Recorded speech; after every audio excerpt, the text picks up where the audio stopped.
classe, ça dépend. Donc, différencier non seulement les méthodes, mais votre approche par rapport à ça. Donc, il faut qu'il y ait quand même cette capacité à ce que l'enseignant puisse cerner quand même les les différents types, que ce soit au plan de l'évaluation, que ce soit formative, diagnostique et tout ça, mais par rapport aussi aux méthodes aussi qu'il doit utiliser. Je pense que c'est dans ce cas-là qu'il parle de modalité de différenciation. D'accord, merci.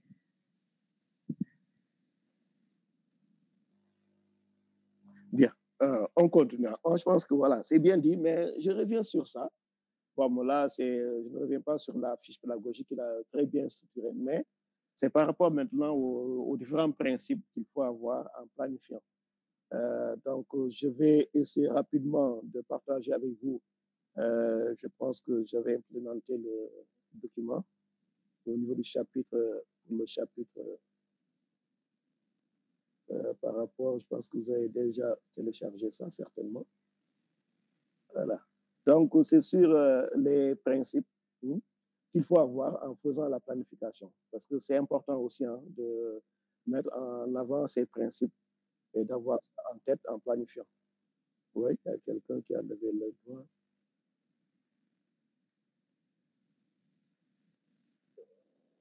On y va. Donc, rapidement, j'y reviendrai sur tout ça après. Donc, je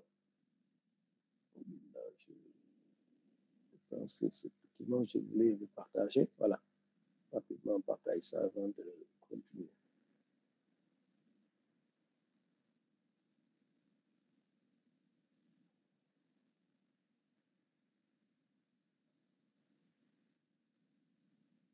Voilà. Donc, je pense que vous voyez le partage. C'est bon? C'est visible? Le partage, il est visible. Oui, c'est bon, on le voit. Oui, c'est bon. Oui, c'est bon. Voilà, donc je ne reviens pas sur toute la partie théorique, ça je ne reviens pas. Moi, je voulais juste me poser sur les principes de la planification. Voilà. Donc les principes, vraiment, ils sont importants et il faut vraiment essayer quand même d'avoir ça en tête et toujours essayer quand même de les respecter aussi, c'est important en planifiant. Donc on a déjà parlé du principe de la cohérence. Donc je pense que l'autre là, on a déjà brossé un peu, Bagou. Donc, la cohérence, elle peut être verticale ou bien horizontale. Ensuite, il y a aussi le deuxième point, c'est la flexibilité.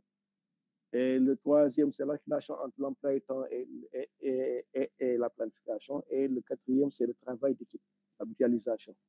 Par rapport à la cohérence, je vais en parler un peu de la cohérence verticale et la cohérence horizontale. Quand elle est verticale, alors, elle s'inscrit dans l'interdisciplinarité.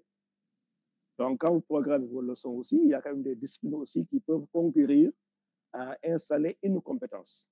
La compétence, elle est vaste, elle est générale. C'est un ensemble de connaissances, de savoir maintenant qu'on peut mobiliser en vue de résoudre un problème. Et dans cette mobilisation maintenant, on peut faire appel à plusieurs disciplines. Une seule discipline aussi ne peut pas effectivement concourir à installer une compétence qui est extrêmement complexe. Donc, d'où l'intérêt de l'interdisciplinarité. Exemple, on peut, par exemple, quand on demande à un élève à l'école primaire au niveau de classe de CM2, par exemple, de produire un texte narratif ou bien écrire un texte descriptif. Mais déjà, là, c'est une compétence que l'élève doit avoir à la fin. Mais pour acquérir cette compétence maintenant, l'élève doit passer par plusieurs autres disciplines, outils qu'il doit maîtriser des apprentissages ponctuels. À savoir, il doit au moins savoir si un texte narratif maintenant. Il faut maintenant qu'il sache quels sont les verbes qu'il faut, le temps qu'il faut utiliser. Les verbes doivent être conjugués à quel temps. Quels sont aussi le vocabulaire qu'il faut utiliser aussi. Et comment on fait la narration, etc. Même chose pour le portrait, pour la description aussi. Donc là, déjà, on va compter maintenant aussi quelques leçons de grammaire, ou bien de conjugaison, ou bien d'orthographe aussi, qui peuvent conclure maintenant à mieux asseoir la compétence qui est la rédaction d'un texte. Donc ça, c'est important. Et ça, on est dans l'interdisciplinarité. Ensuite, il y a aussi la cohérence, bon, ça aussi, la cohérence verticale, elle est valable pour même dans le moyen secondaire aussi. Avec, des fois, on peut faire une leçon de PSC ou bien SVT maintenant. Après, maintenant, on convoque quelques notions, que ce soit en PSC ou bien SVT, pour pouvoir mieux illustrer, mieux asseoir une notion qu'on peut expliquer dans telle ou telle autre discipline. Ça aussi, c'est important.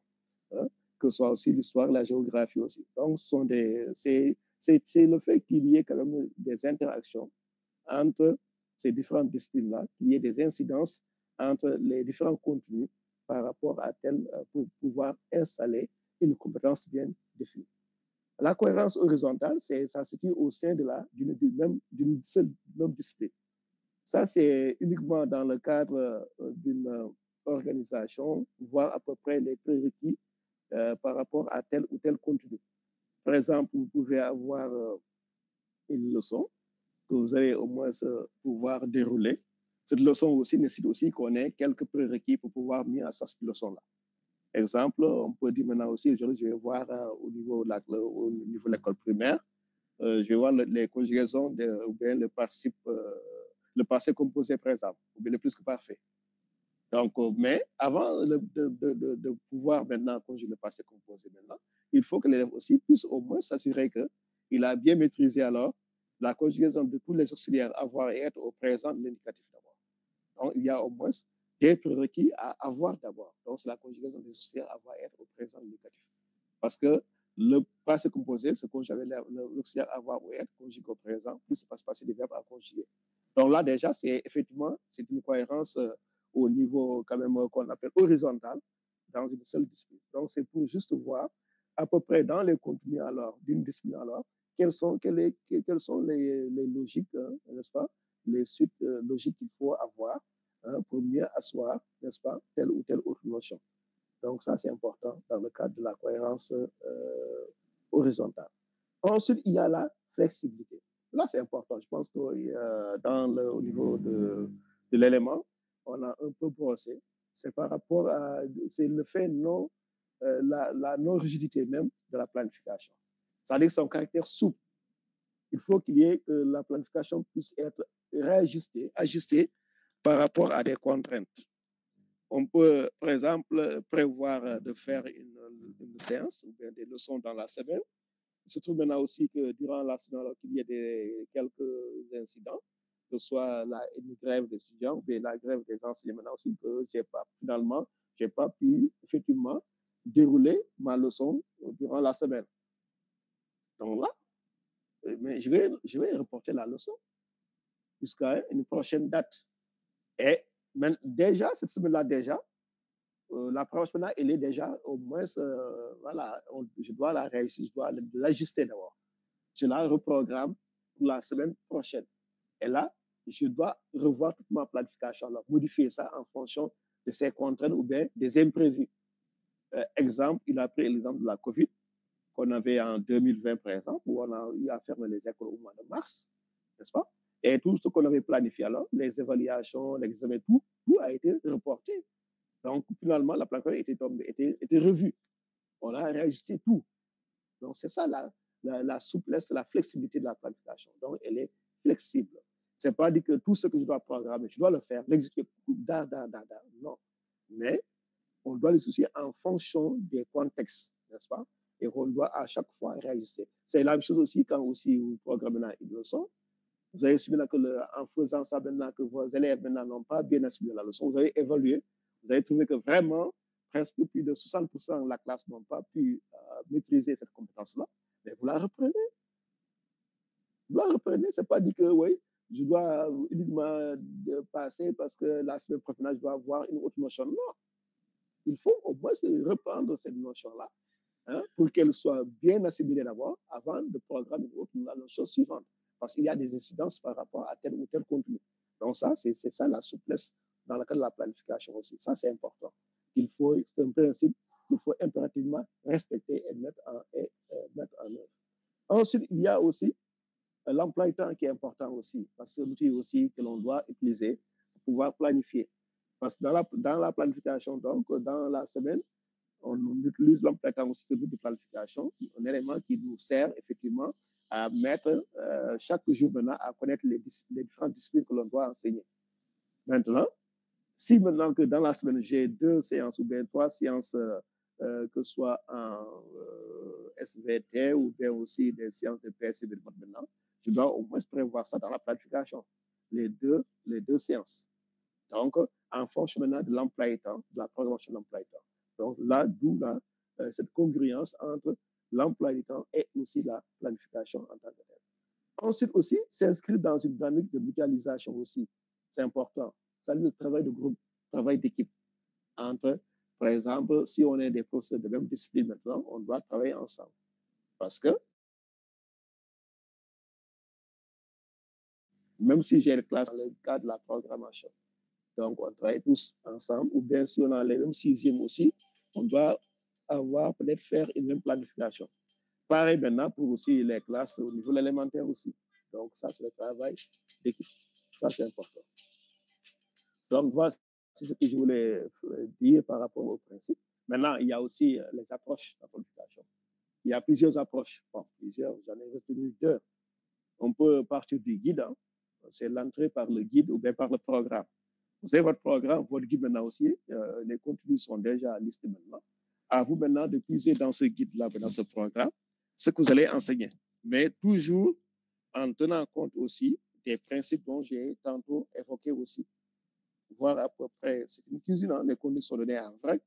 À vous maintenant aussi de hiérarchiser, de voir les contenus qui viennent avant les autres et ceux qui viennent après les autres, pour pouvoir effectivement mieux faire votre planification. Donc là, c'est l'entrée par le guide ou bien par le programme. Il y a aussi une autre entrée aussi que peut-être les gens, beaucoup ne pratiquent pas, c'est l'entrée par thème ou bien par projet. Par exemple, je prends le thème, cette année, c'est une année électorale. Je mets le thème des élections, par exemple, des élections, n'est-ce pas, à l'école élémentaire. Donc maintenant, tout ce que je fais alors, ça tourne autour des élections. Je vais prendre en histoire maintenant, je vais prendre l'histoire du Sénégal, au plan politique maintenant, des élections depuis 1960 jusqu'à présent.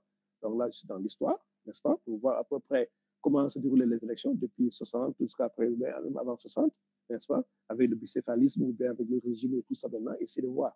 Ensuite aussi, là, je peux aussi prendre ce thème-là aussi en vocabulaire, les différents mots au niveau que l'on peut utiliser, que ce soit les urnes, le vote ou bien l'isoloir et tout ça, maintenant, on va utiliser. Donc ça aussi, je peux me présenter sur ça. Et voilà, donc c'est pour dire que on peut avoir un projet aussi. Voilà, un projet, ça peut être un projet éducatif, après dans lequel maintenant j'essaie de mettre tous mes contenus autour de ce projet-là. Mais toujours aussi en ayant en tête que, effectivement, quand je fais ça maintenant, c'est pour que je puisse atteindre des compétences bien précises. Donc là, c'est possible, hein? Je pense que c'est possible. Peut-être les gens, presque pratiquement, les gens n'ont pas cette entrée-là, hein, qui est un peu quand même plus encore complexe que l'autre entrée, qui est plus facile. Mais là, cette entrée-là aussi, elle est beaucoup plus quand même dynamique et elle est beaucoup plus instructive et éducative que l'autre entrée. Mais seulement, peut-être aussi, elle ne peut pas couvrir tout le programme. Voilà, donc ça dépend maintenant parce que des fois, il y a des thèmes aussi qui sont des thèmes fédérateurs, d'autres thèmes aussi qui sont aussi sont pas très, très, très riches. Donc, à l'enseignant aussi d'avoir un esprit ingénieur pour pouvoir mieux maîtriser cette entrée par projet ou par thème, qui est aussi extrêmement important aussi. Donc, voici ce que je voulais au niveau de ces approches. Maintenant, il y a les outils de la planification. Vous en avez parlé, un peu la fiche pédagogique que l'on utilise au niveau de à l'état micro, n'est-ce pas? La fiche pédagogique, c'est un plan c'est le plan c'est un plan de leçon, hein. C'est la leçon que l'on doit dérouler, hein, n'est-ce pas? Donc, unité d'apprentissage. Maintenant, est-ce que maintenant, cette fiche pédagogique, est-ce qu'on utilise la fiche pédagogique au niveau même de l'enseignement supérieur, des moyens secondaires? Donc, il y a des outils de planification que les gens utilisent en fonction du niveau, en fonction des cycles aussi. On utilise tel ou tel outil, n'est-ce pas? À l'élémentaire, il y a la fiche pédagogique, c'est possible d'utiliser. Peut-être un peu aussi au moyen secondaire. Ici aussi, les gens, des fois, vous entendez parler de plan de cours. Je fais mon plan de cours, n'est-ce pas? Qui peut être un plan annuel, hein, ou bien aussi semestriel, ça dépend. Le plan de cours fait par un professeur de maths ou bien un prof de SVT, ça c'est possible. Maintenant, à l'université aussi, nous aussi, on prépare à l'université. Et ce qu'on vous a présenté, je pense bien qu'avant de commencer un cours, on présente quelque chose, n'est-ce pas? Ce qu'on fait, voilà, la formation dont on est en train de dérouler alors, ce module-là alors, quels sont les outils financiers, quelles sont les attentes, n'est-ce pas? Et comment on compte le dérouler avec vous, n'est-ce pas? Par rapport à tout ça maintenant aussi. il y a quand même aussi une certaine planification que l'on doit faire. Planification aussi que l'on fait. Je pense que si non, c'est pas une fiche pédagogique, mais ici on l'appelle le syllabus. C'est le syllabus, n'est-ce pas? C'est le syllabus. Et on va voir la structuration de chaque institut, que ce soit la fiche pédagogique, ou bien le plan de leçon, ou bien le plan de cours, ou bien le syllabus. C'est important. Le syllabus est utilisé en général dans l'enseignement supérieur. Dans les universités, on fait le syllabus. Nous, on fait dans nos différents cours ou bien modules, on fait des syllabus, n'est-ce pas? Le syllabus, maintenant, c'est un sommaire, n'est-ce pas? Un descriptif d'un cours de l'enseignement supérieur. C'est un texte qu'il faut le copier, imprimer, qui reprend l'essentiel d'un cours d'université. Ça, c'est la définition du syllabus au niveau avec le dictionnaire là aussi. Maintenant, les différentes parties du syllabus, il y en a 3 parties. D'abord, il y a ce qu'on appelle le système d'entrée. Dans le système d'entrée, là, ça comprend l'intitulé du thème, l'objectif général, l'objectif spécifique et les prérequis. Il y a le système d'apprentissage, n'est-ce pas? Et aussi le système de sortie, c'est la partie de l'évaluation. Et on verra maintenant dans comment le syllabus se structure. Donc, je pense bien que vous en avez déjà une idée. Peut-être après, on va y revenir si vous voulez des exemples de syllabus, je peux vous les montrer. Ou bien si vous avez une idée très claire de ça aussi, on pourra en discuter. Donc, voici le contenu du syllabus. Ensuite, il y a le plan de cours qu'on peut utiliser aussi, qui est un ensemble, le cours est constitué d'un ensemble de leçons, aussi un outil de planification à l'échelle micro.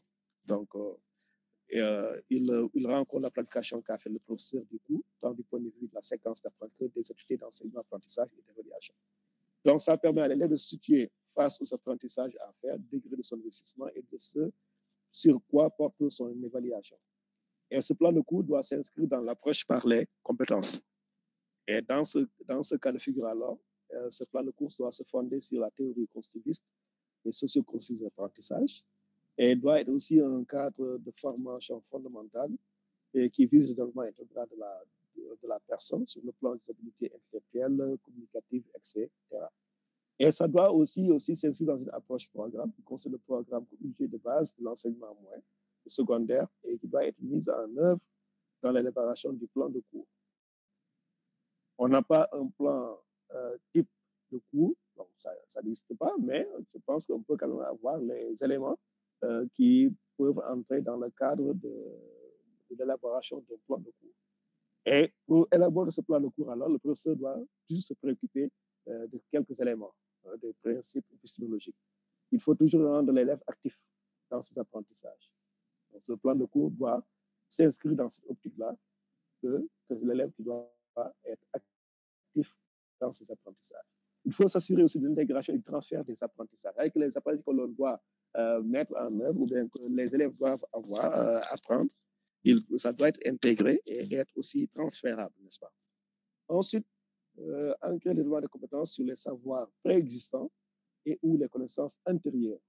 C'est-à-dire que là aussi, effectivement, il faut toujours partir maintenant des prérequis, des préacquis, pour pouvoir encore mieux asseoir d'autres compétences nouvelles. Choisir les contenus essentiels, c'est important aussi, les contenus essentiels. C'est-à-dire les contenus qui ont un sens, qui sont fédérateurs aussi, pas des contenus vraiment très lacunaires, hein, qui n'ont pas de sens, mais il faut maintenant quand même que le secondaire doit des contenus essentiels et qui ont du sens à l'élève. Le cours aussi doit se situer par rapport au cheminement de la formation. La formation aussi s'est déroulée, mais ce cours-là aussi, qu'est-ce que ça peut apporter par rapport à la formation des élèves, des étudiants. Situer l'élève par rapport à la séquence de responsabilité et d'évaluation. L'élève aussi, quel est son rôle et comment il doit se comporter par rapport à ces différents apprentissages. Donc, voici à peu près les rubriques que j'ai énumérées, les contenus de chacune de ces rubriques pour la structuration d'un plan de cours. Les rubriques sont les suivantes. Donc, en haut, information générale. Là, notre préliminaire. Donc, tout ça aussi, j'ai listé les contenus qu'il faut mettre par rapport à chacune des rubriques. Les contenus d'organisation du cours, définition des compétences à développer, modalité de développement de compétences, articulation, les clans d'activité, pédagogie, etc. Indication méthodologique aussi, méthodologie qu'il faut utiliser, l'équipe d'activité, modalité d'équipe d'encadrement. Ensuite, l'évaluation aussi, évaluation sommative, diagnostic, critérié ou bien formative aussi. Donc, tout ça, je pense, c'est voici les contenus du plan de cours qu'on peut retrouver au niveau du moyen secondaire. Et enfin, on vient au niveau élémentaire avec le plan de leçon, ou bien qu'on appelle la fiche pédagogique. Ils se situent au niveau quand même des niveaux élémentaires. Et là aussi, il y a quelques principes qu'il faut respecter. J'en ai, bon, je pense que je ne vais pas y revenir. Maintenant, que la structuration d'un plan de leçon ou bien une fiche pédagogique, donc on a ici l'entête avec l'objet, le thème, compétences de base, le palier. Le palier, c'est effectivement une compétence intermédiaire entre la compétence de base et aussi l'apprentissage. Les concepts clés, on doit aussi enseigner. Après, le tableau, il est le suivant. Bon, ça dépend de la structuration. Ce n'est pas un tableau guide figé comme ça, non. Ça dépend aussi à vous de voir maintenant comment est-ce que vous pouvez agencer votre tableau avec les différents contenus qui sont ici. Donc là, mon objectif spécifique que l'on doit lister. Chaque objectif maintenant aussi, il faut voir les types d'activités que l'on doit mener pour atteindre l'objectif, n'est-ce pas? Les activités d'enseignement, donc ce que l'enseignant doit faire, et activités d'apprentissage que les élèves doivent faire. Activités d'évaluation aussi, que l'on doit aussi mener par rapport à ces différents contenus. Et après maintenant, lister les moyens pour pouvoir atteindre l'objectif et aussi la durée.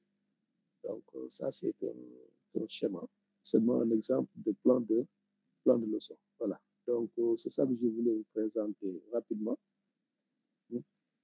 S'il y a des réactions avant de se quitter. C'est bon? Vous avez bien saisi ce que j'ai eu à vous présenter, c'est bon? Est-ce qu'il y a des questions par rapport à ça?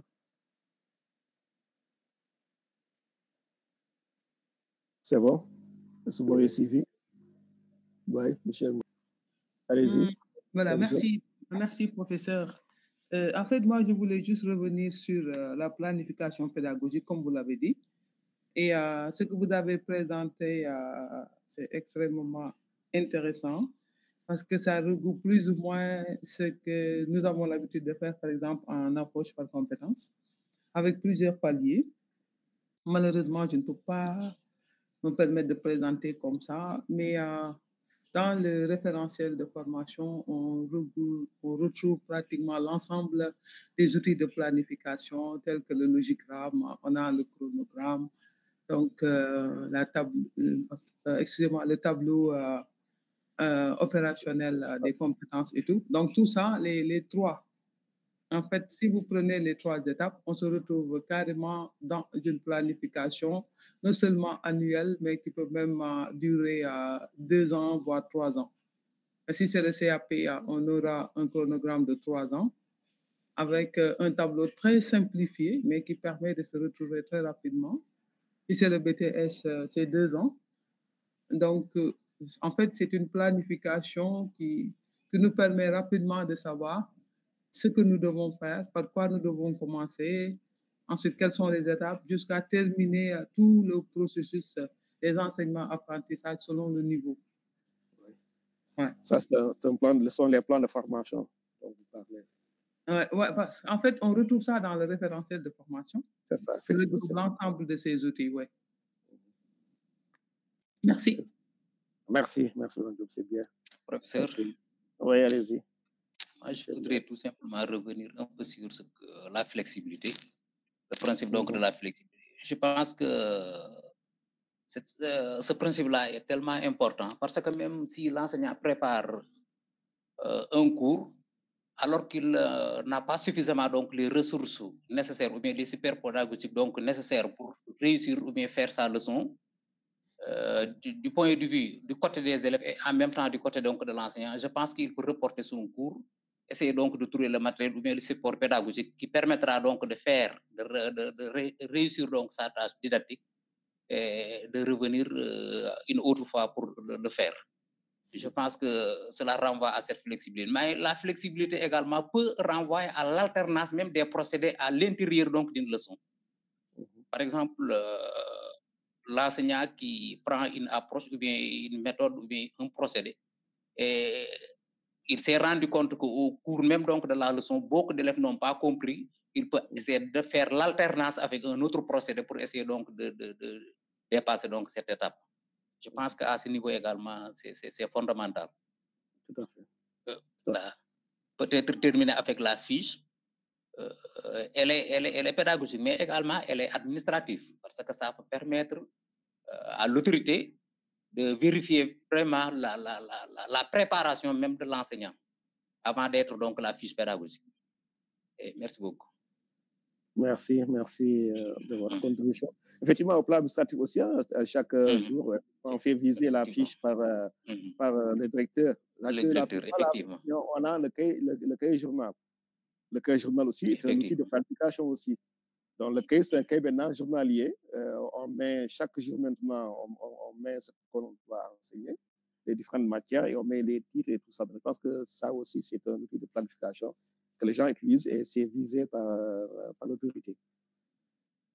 Bien, merci pour vos contributions et votre question. Est-ce qu'il y a d'autres réactions encore par rapport à tout ce qu'on a eu à faire? Le cahier de texte aussi, oui, le cahier de texte aussi, ça aussi c'est un outil de planification, mais le cahier de texte en général, les gens font ça, c'est juste pour le suivi, oui, c'est pour le suivi des enseignements, oui, c'est ça. Planification, ouais. C'est pour l'évaluation. C'est bon? Est-ce que oui, M. Sow, on a dépassé un peu le temps. Oui, allez-y. Voilà, je voulais poser une question. Par exemple, on a tout à l'heure parlé de planification, de plan de cours, quoi. Dans le moyen secondaire, plus souvent on fait des plans de cours. Mais moi, je préfère toujours faire, après avoir fait le plan de cours, je préfère toujours faire une planification de la leçon. Je pense maintenant, est-ce que c'est pas plus cohérent de faire comme ça, de planifier d'abord le cours, ensuite dans le cours, choisir des séquences, planifier les leçons la leçon à faire, la leçon du jour, quoi. C'est ça la question. C'est pas plus cohérent. Parce que si on se limite seulement au plan du cours, le cours est un cours très long. Maintenant, est-ce que ça va donner beaucoup de visibilité sur ce que l'enseignant va faire? Merci beaucoup. Merci, M. Sow. Voilà, c'est ça, c'est tout dépend. On a dit qu'un cours est un ensemble de leçons. Des fois, les gens confondent le cours et leçon, séquence. Alors, le cours, c'est au-delà, c'est plusieurs leçons qui forment un cours. Donc, quand on fait le plan de cours, alors, par exemple, le cours de mathématiques, un cours de SVT, un cours de AG. Là, on est dans une planification, au moins, on fait ça pour tout le cours. Donc, c'est presque annuel. Vous avez vu? Donc, maintenant, dans ce plan de cours maintenant, le professeur puise maintenant des contenus de ce plan de cours-là pour pouvoir faire sa planification, sa fiche pédagogique, son plan de leçon. C'est-à-dire que la séquence aussi, l'enseignant doit dérouler ses enseignements. Ces contenus qui sont dans le plan de cours maintenant, ils doivent être opérationnalisés, n'est-ce pas, dans le plan de leçon. Donc, effectivement, il faut quand même son esprit-là, il faut, c'est à plusieurs échelles. À l'échelle un peu plus, à long terme maintenant, c'est le plan de cours, mais à planification maintenant à court terme, effectivement, on pratique le plan de leçon, dont les contenus sont tirés du plan de cours. Donc, c'est ça la cohérence, M. Sow. Vous avez compris? C'est bon? Voilà, merci. Oui, M. Sarr. Cameroun, Nigeria.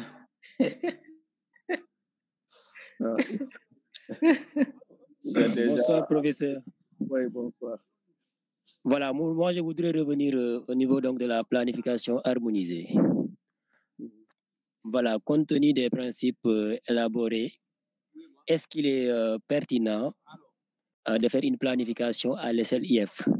Parce qu'on sait que les élèves n'ont pas le même rythme d'avancement et aussi il y a des spécificités qui sont valables d'une zone à une autre. Et maintenant, on voit que le système, on tend vers des planifications au niveau académique et même des planifications au niveau de l'IF. Est-ce qu'il est pertinent si on prend en compte tous ces principes-là? Merci. Ça, c'est une question que tout le monde peut répondre. Hein? La pertinence des planifications harmonisées, c'est pourquoi les gens utilisent la planification harmonisée? Pourquoi? Quel est l'objectif de cette planification harmonisée? D'abord, il faut d'abord savoir l'objectif visé par l'autorité par rapport à ça. Est-ce que c'est pour que les élèves puissent mieux apprendre, ou bien est-ce que c'est pour juste aussi un besoin de contrôle de l'autorité? Voilà. Donc, il faut pour que tout le monde aille en même temps, être au même niveau des enseignements apprentissages, mais ça va nous permettre également, lors des évaluations, de ne pas donner, par exemple, des contenus, ou bien donc des contenus, oui, que l'enseignant qui se trouve, par exemple, ici, peut faire et que l'autre enseignant ne peut pas faire. Donc, c'est pour harmoniser également au niveau des évaluations. Voilà. Donc, c'est ça, c'est là qu'il faut voir l'objectif visé dans ces planifications harmonisées. Maintenant, c'est moins les apprentissages des élèves que le contrôle que l'autorité peut avoir par rapport aux enseignements apprentissages. Parce que l'enseignant en tant que l'autorité en tant que tel maintenant, elle se soucie maintenant plus de l'avancement, de la progression du programme. Parce qu'à la fin, effectivement, c'est couplé avec les évaluations harmonisées, standardisées. Donc, et là, même bon, si les gens font ça, ben, au finish, est-ce que réellement aussi, cela aussi, ça peut aider à l'élève mieux apprendre? Ou bien aussi, l'enseignant est déjà il y a une épée de démonstration sur sa tête maintenant, il est là, il est contraint d'avancer au même rythme que les enseignants qui sont en vie présent, ou bien un enseignant, parce que les classes ne sont pas les mêmes. Moi, je peux avoir une classe de troisième, et vous aussi, on a le même programme, d'accord, mais on ne peut pas avoir la même progression, parce que moi, j'ai des élèves qui sont là, qui ne sont pas vraiment rodés. Vous pouvez avoir une classe aussi où les élèves vraiment sont vraiment rodés. Il n'y a pas de souci. Ou bien encore, ça dépend aussi des enseignants aussi. Ceux qui sont expérimentés, ceux qui ne l'ont pas, ou bien leur formation aussi. Il y a tellement de paramètres aussi qui peuvent entrer en jeu. Malheureusement, tous maintenant, tous aillent sur la même voie, tous maintenant marchent au même rythme. Et là, ça peut poser problème par rapport aux élèves qui sont là et qui seront maintenant des victimes aussi potentielles. Parce que là, c'est qui avance très vite alors, qui soucie moins de la compréhension, de la réussite de ces enfants maintenant. Mais finalement, les élèves vont accumuler des médiocrités jusqu'à la fin. Même si on évalue maintenant aussi, on peut évaluer, alors on ne trouve rien là-bas parce que ce n'est pas bien assimilé. Alors que, moi, je pense qu'en principe, on ne peut pas harmoniser au plan pédagogique les progressions par rapport au rythme d'avancement, n'est-ce pas, des enseignements d'apprentissage. Parce que les classes sont différentes, les enseignants aussi sont différents, n'est-ce pas? Et les rythmes d'avancement aussi ne sont pas les mêmes. Donc, il y a beaucoup de facteurs maintenant qui entrent en jeu et qui font que les gens ne peuvent pas avancer au même rythme. Donc, ça, moi, je ne sais pas, hein, bon, chacun y va et est libre maintenant d'avoir une idée par rapport à ça. Mais moi, je pense que l'autorité, si maintenant on vous impose ça, c'est par rapport au souci de contrôle, n'est-ce pas? Harmoniser le contrôle, l'avancée maintenant, le rythme des enseignements d'apprentissage, mais ce n'est pas aussi vraiment un outil qui permet aux élèves de mieux apprendre et puis de réussir aussi. Donc là, maintenant, il faut voir, il faut couper la part en deux. Qu'est-ce qu'il faut faire maintenant? Est-ce qu'il faut les suivre? Parce qu'il n'y a pas de truc pour uniquement le besoin d'être contrôlé, d'être évalué, ou bien est-ce qu'il faut se soucier aussi des apprentissages, de la qualité même des apprentissages, ou bien de la réussite de ses enfants, et effectivement faire progresser à son rythme propre par rapport à ses élèves. Donc ça, ce sont des options. Hein. Chacun, moi, je ne veux pas vous dire de ne pas le faire ou bien de le faire, parce que vous êtes aussi soumis à une autorité qui vous impose un certain nombre de canevas. Là, je ne peux pas m'avancer dessus. Allez, c'est bon. Mm-hmm.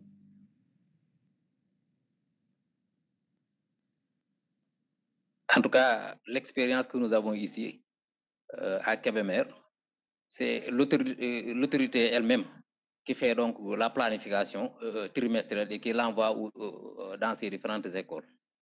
Donc, l'enseignant est obligé d'aller donc de respecter donc le canevas et d'aller un peu. Oui. Ouais, mais même, on n'a pas donné la latitude. On n'a pas donné la latitude à tout un chacun de faire, par exemple, une planification au niveau de son école. Par exemple, le directeur avec son équipe pédagogique, etc.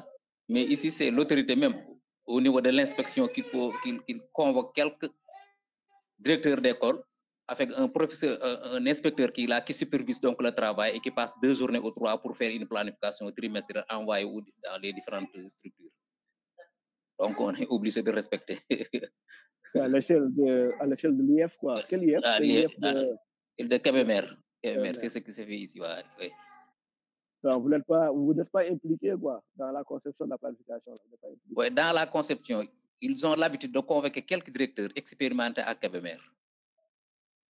de passer avec les inspecteurs district, chefs de district, parce que le département est divisé en zones. Et il parle de un inspecteur chef de district. Maintenant, ce sont les inspecteurs chefs de district qui supervisent donc le travail, avec donc quelques directeurs expérimentés qui sont convoqués là-bas à l'IEF, qui vont passer au moins 2 jours ou bien même 3 pour faire une planification envoyée maintenant le tout au niveau des écoles. C'est ce qui se fait ici à Kébémer. Monsieur Nour, qui est dans l'IEF Nord. Oui, Monsieur Nour, allez-y. Bonsoir, professeur. Bonsoir. Bonsoir, chers collègues. Je pense que par rapport à la question et à l'intervention de M. Ndoye, moi, à mon avis, je pense que les évaluations et les planifications, surtout les planifications harmonisées à l'échelle des GF, je pense que c'est important. C'est un mode de contrôle et de suivi des enseignements, apprentissages et des évaluations. Parce que je pense que c'est un programme bien défini, avec des horaires bien définis.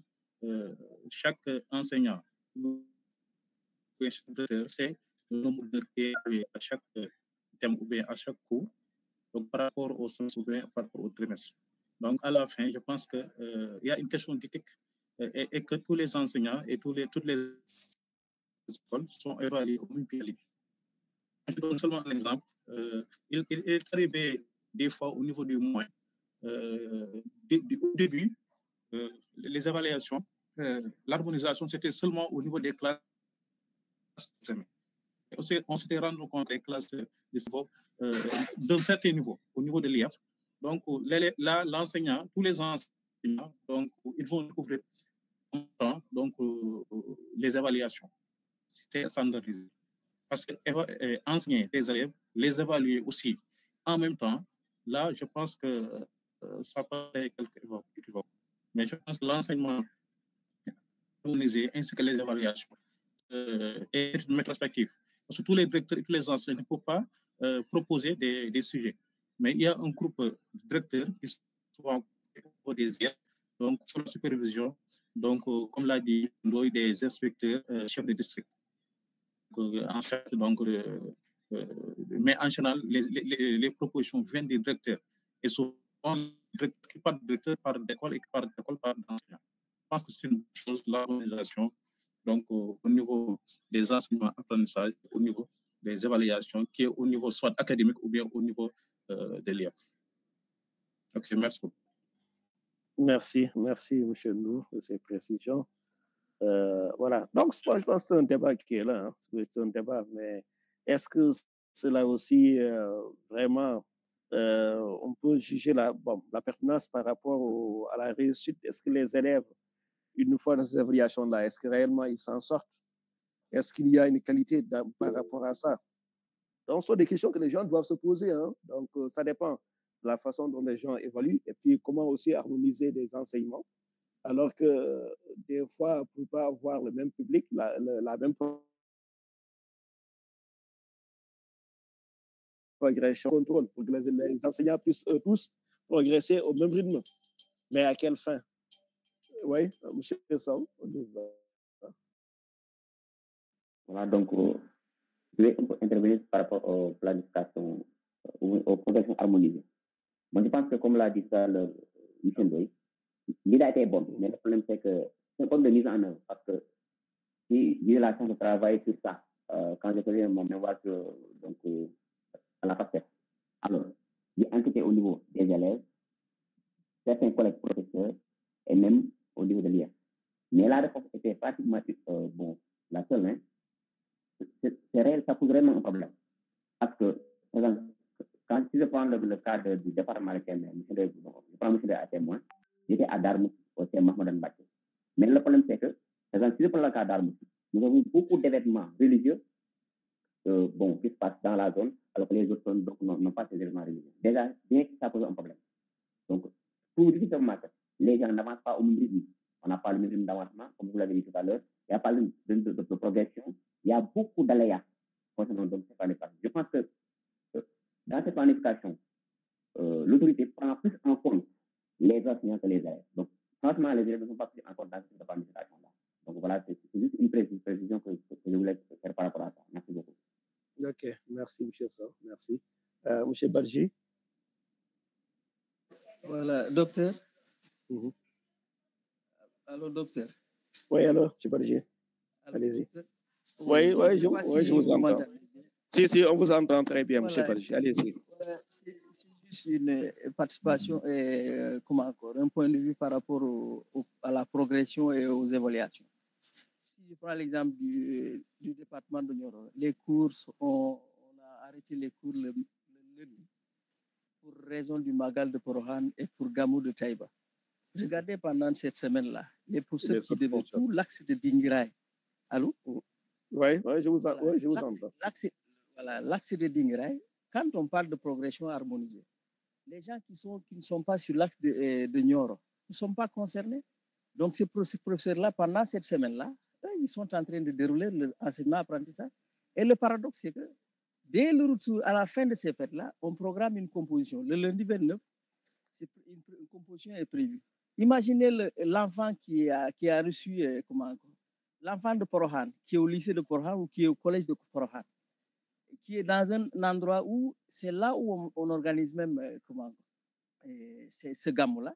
Est-ce qu'il pourra avoir le temps nécessaire pour pouvoir réviser et préparer une composition le 29? Oui. Donc, la question de la progression, certes, c'est une façon de vérifier ça. Les planifications-là, c'est une façon de booster les enseignants à pouvoir respecter cette progression. Mais quand même, quand on prend en compte ces fêtes religieuses-là, souvent les enseignants ne sont pas responsables. Imaginez-nous, pendant cette semaine-là, on pouvait arriver les collègues qui sont dans d'autres localités peuvent arriver à faire des leçons que nous, on ne peut pas faire. Pourquoi? Parce que ce n'est pas de notre volonté. Tout à fait, il y a des contraintes, d'autres aléas. Il y a des contraintes. Et puis, voilà, le paradoxe également, on dit c'est l'élève est au centre, on doit toujours s'inquiéter de la question du sort de l'élève. Mais comment organiser une composition au retour juste d'une fête, étant donné qu'on interdit une évaluation à la veille des fêtes? Ça, c'est paradoxal. Donc, d'ailleurs, en tant que syndicaliste, on a attiré l'attention de l'IEF pour lui dire que, mais qu'attendez-vous quand même de ces compositions-là? Si les élèves baissent, la performance des élèves est en baisse, il faut savoir que le Magal de Porohan a impacté sur les enseignements apprentissages.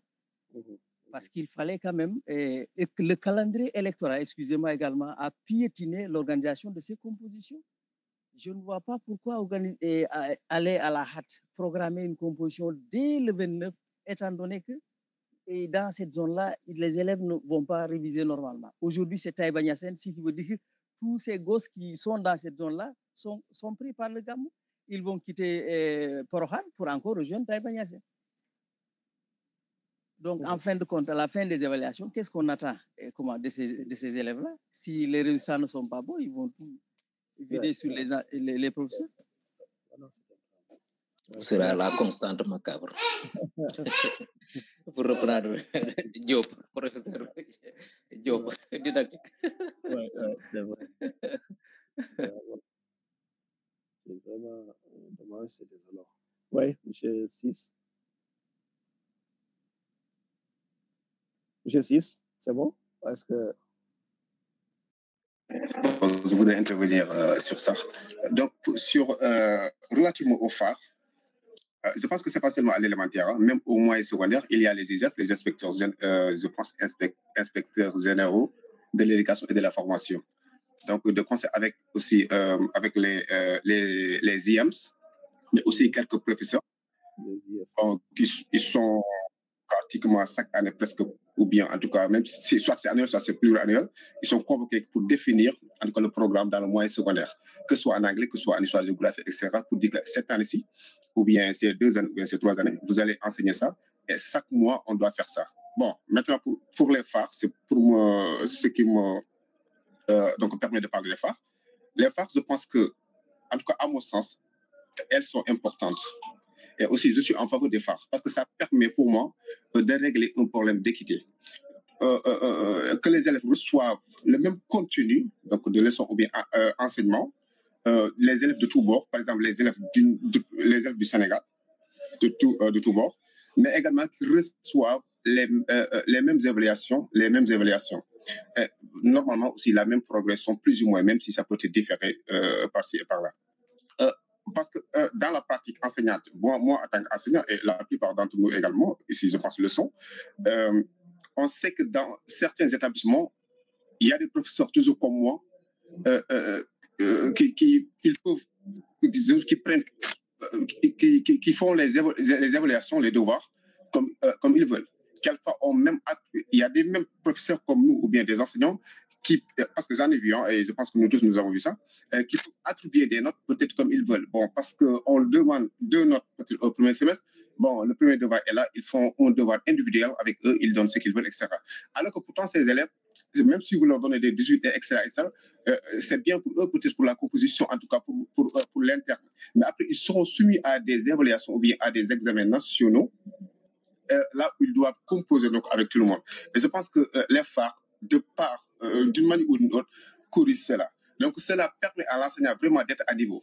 Alors, s'il y a 2 profs sociaux, s'il y a 2 profs d'anglais, s'il y a 2 profs de mathématiques, par exemple, dans un établissement, etc., alors, on ne dit pas forcément qu'ils doivent aller peut-être en même temps, pied à pied, pas à pas, mais au moins, ils s'organisent, ils donnent le même enseignement. Donc là, tous les élèves reçoivent la même chose. Bon, un prof qui est moins, bon, je dirais peut-être moins pertinent que notre prof, c'est obligé donc d'apprendre tout le temps. Les phares aussi. Maintenant, le contrôle, il est ce qu'il est, mais il faut aussi aller dans le sens de mieux encore plus de souplesse et encore privilégier l'intérêt et la réussite des élèves. Parce qu'effectivement, avant ces phares, il y avait des réactions zonales. Les gens faisaient ça. Hein. Moi, je me rappelle très bien quand j'étais à l'élémentaire, on faisait des trucs là avec les champs zonales. Et on se regroupait au niveau des équipes pédagogiques, des cellules de formation pédagogique. Les cellules là, ça recrute moins certains établissements, 5 ou 10. Hein. Là, je pense que c'est au moins à l'échelle locale. Et c'est ça qui est beaucoup plus, quand même, je pense bien que ça marche plus quand même que le fait d'embrasser au niveau de la circonscription départementale ou régionale. Ça devient lourd et aussi ça peut créer quand même quelques dysfonctionnements dans le cadre de la gestion et du fonctionnement. Donc, l'un dans l'autre, je pense bien que ce sont des réflexions qu'il faut agiter et aussi aller dans le sens de plus de rationalisation et plus d'efficacité dans le cadre de cette planification qu'on appelle les phares. Bien, donc je pense qu'on peut s'arrêter. Oui, M. Mbo, maintenant c'est zonal. Voilà, c'est bien. Si c'est zonal, je pense que ça règle un peu quelques soucis quand même par rapport à des contraintes liées à des cérémonies dont vous avez évoqué tantôt. Bien. Je pense qu'on peut s'arrêter là.